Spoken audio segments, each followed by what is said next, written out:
City Commission has met twice in August, and we are here with Justin Erickson, the city manager. Justin, you oversee the city's business before the commission. Talk to us a little bit about what happened perhaps at the first meeting with the website redesign. Thank you, Daniel. I appreciate this opportunity to talk with everyone. On August 7th, the City Commission approved a contract with a web design firm. We're going to actually completely redesign the city's website.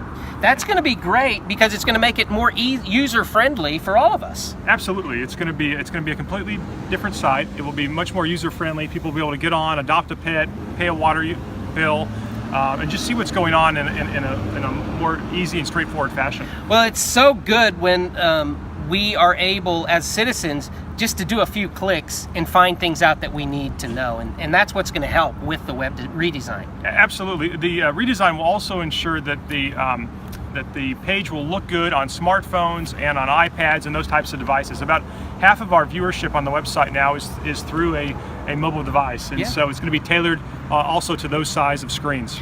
Just like this video. Exactly. And then there's an agreement with the property that's out towards Hobby Lobby and that new area. Talk a little bit about the agreement the city has made or is in the process of making with the state. The city made an agreement with the Commissioners of the Land Office, which is a department of the state of Oklahoma.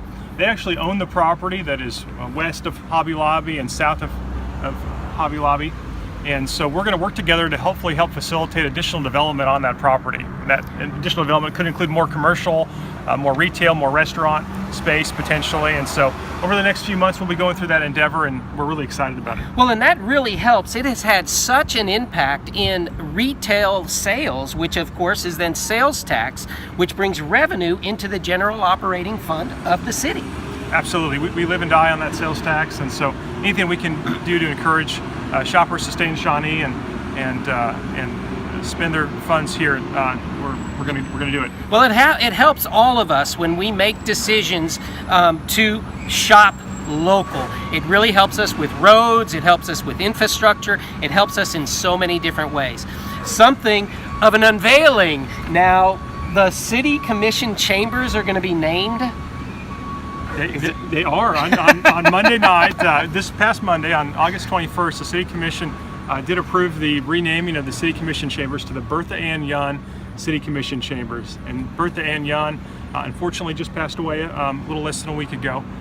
She was a long-serving city employee that was here for 51 years, actually. Wow! And as part of doing a variety of positions at the city, she also served on a retirement board,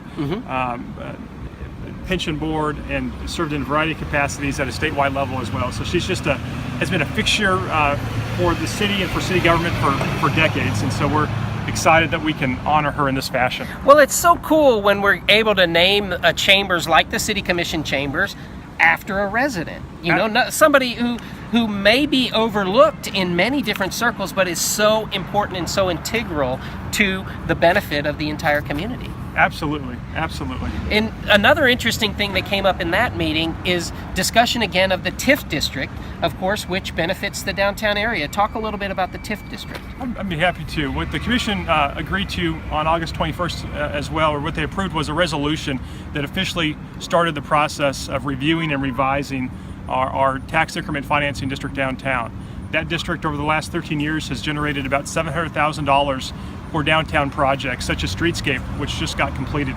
Now that project is complete, we're able to use this process to consider how we want downtown to look and the types of projects that we want to facilitate going forward. Well, and it sounds like a lot of money when you say $700,000, but the things that need to happen downtown, like the streetscape, actually cost millions of dollars. So having any incremental type of tax funding is great for everybody.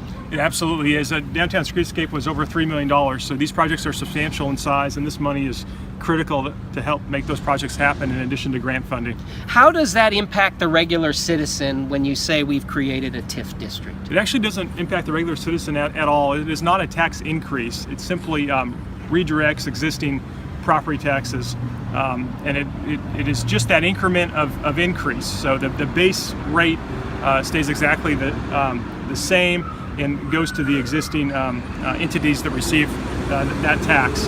But any improvements that are done to property that result in an increase in tax, those funds then are directed for continued development and redevelopment downtown.